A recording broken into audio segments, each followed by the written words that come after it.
Varahi silks వారి grand festive celebrations పొందండి 10,000 రూపాయలు ఆపై కొనుగోలుపై బంగారు నాణెం ఉచితంగా.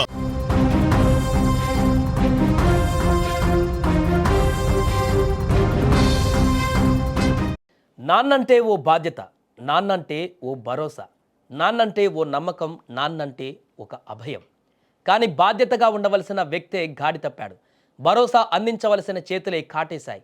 నేనున్నాను, నీకేం కాదు తల్లి అంటూ అభయం ఇవ్వవలసినటువంటి నాన్నే మృగంగా మారిపోయాడు. వద్దు నాన్న వదిలేయి అంటున్నా వినకుండా చెట్ల పొదల్లోకి తీసుకువెళ్ళి కంటికి రెప్పలా చూసుకోవలసినటువంటి కంటి పాపనే కాటేశాడు ఓ దుర్మార్గుడు. సభ్య సమాజం సిగ్గుతో తలదించుకునేటువంటి ఈ అమానుష ఘటన చిత్తూరు జిల్లాలో చోటు చేసుకుంది. అమ్మ ప్రేమకు దూరమై నాన్నమ్మ పంచన బతుకుతున్న ఆ బాలిక నిండు జీవితాన్ని ఛిద్రం చేశాడు. చిత్తూరు జిల్లా పెద్ద పంజానిలో జరిగినటువంటి ఈ దారుణం నానాటికి దిగజారిపోతున్నటువంటి మానవ సంబంధాలకు అద్దం పడుతోంది. పెద్ద పంజాని మండలానికి చెందిన పెద్దప్ప అనే వ్యక్తికి 2 భార్యలు ఉన్నారు. మొదటి భార్య 12 ఏళ్ల క్రితం చనిపోయింది. ఈమెకు ఓ కుమార్తె ఉంది.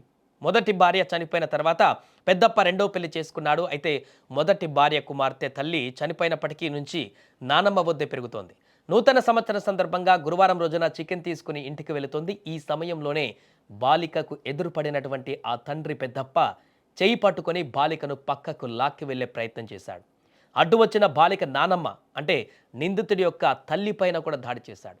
అనంతరం అక్కడి నుంచి పరారయ్యాడు. అయితే అప్పటి నుంచి నిందితుడి కోసం పోలీసులు గాలిస్తుండగా నిన్న రాయలపేట పలమనేరు రహదారిలో గుత్తివారిపల్లె క్రాస్ వద్ద అతన్ని పోలీసులు అదుపులోకి తీసుకున్నారు. అనంతరం ముద్దాయిని కోర్టులో హాజరుపరిచేటువంటి సమయంలో అర్బన్ పోలీస్ స్టేషన్ నుండి నిందితుడు పెద్దప్పను అంబేద్కర్ సర్కిల్ వరకు నడిపించుకుంటూ తీసుకువెళ్లారు.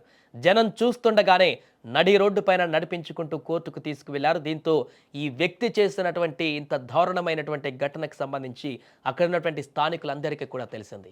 దీంతో ఈ యొక్క విషయం తెలిసినటువంటి స్థానికులందరూ కూడా అతన్ని చీదరించుకున్నారు.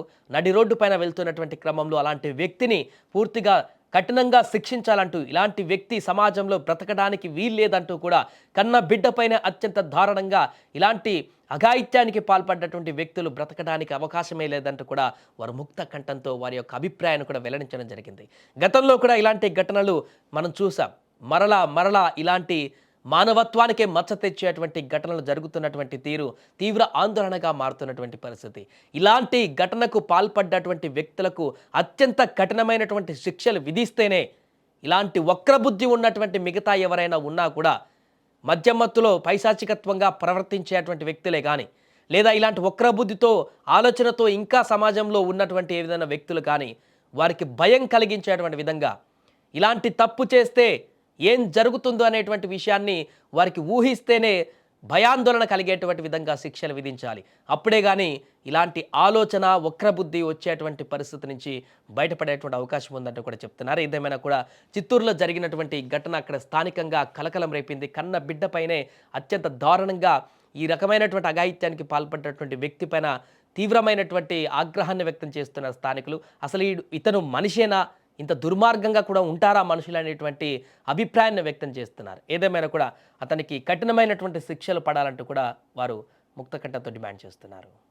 పంజాని పోలీస్ స్టేషన్ పరిధిలోని కొత్త బూరిబల్లిలోని ఎస్టీ కాలనీలో ఉంటున్న ఒక మైనర్ గర్ల్ 13 ఇయర్స్ అమ్మాయిని వాళ్ళ తండ్రి జనరల్ ఫస్ట్న ఆ విలేజ్ వెళ్ళి ఆ అమ్మాయితో పాటు వాళ్ళ అమ్మతో పాటు, అంటే ఆ అమ్మాయి వాళ్ళ అమ్మమ్మ, అతని అమ్మ ముగ్గురు కలిసి చికెన్ తీసుకున్నప్పుడు అది తాగిన ఒత్తిడి ఆ అమ్మాయిని బలవంతంగా ఆ దగ్గరలో ఉన్న మామిడి తోడులోకి తీసుకుని పోతుంటే వాళ్ళమ్మ అడ్డుపడింది. వాళ్ళమ్మను బాగా కొట్టి తరిమేసి అక్కడి నుంచి వెళ్ళి ఆ పాప పైన అఘాయిత్యం చేశాడు. వెళ్ళిపోయింది. తర్వాత ఇంటికి వెళ్ళాక జరిగే సంగతి చెప్తే దాంతో వాళ్ళ నాన్నమ్మ వచ్చి ఈ విషయంపై ఫిర్యాదు చేయడం జరిగింది. ఇందులో ఇతను ఆ పాప పుట్టినప్పుడే వాళ్ళ మధ్య చనిపోయిన తర్వాత ఇతను చౌడేపల్లి బోయకొండ గంగమ్మ అక్కడికి వెళ్ళి టెంపుల్ దగ్గర అక్కడ ఎస్టీ గారి అమ్మాయిని పెళ్లి చేసుకుని అక్కడే ఉండిపోయినాడు. మొన్న జనరల్ బస్ సందర్భంగా 1 ఇయర్ ఎప్పుడో వచ్చి తీసుకున్నప్పుడు ఈ రకంగా అఘాయిత్యం పాల్పడినాడు. ఈరోజు ఇన్స్పెక్టర్ గారు దర్యాప్తులో భాగంగా అరెస్ట్ చేయడం జరిగింది. ఇతని పైన అన్ని రకాల సాక్ష్యాధారాలు సేకరించాము. ఈరోజు రిమాండ్ తరలిస్తాం.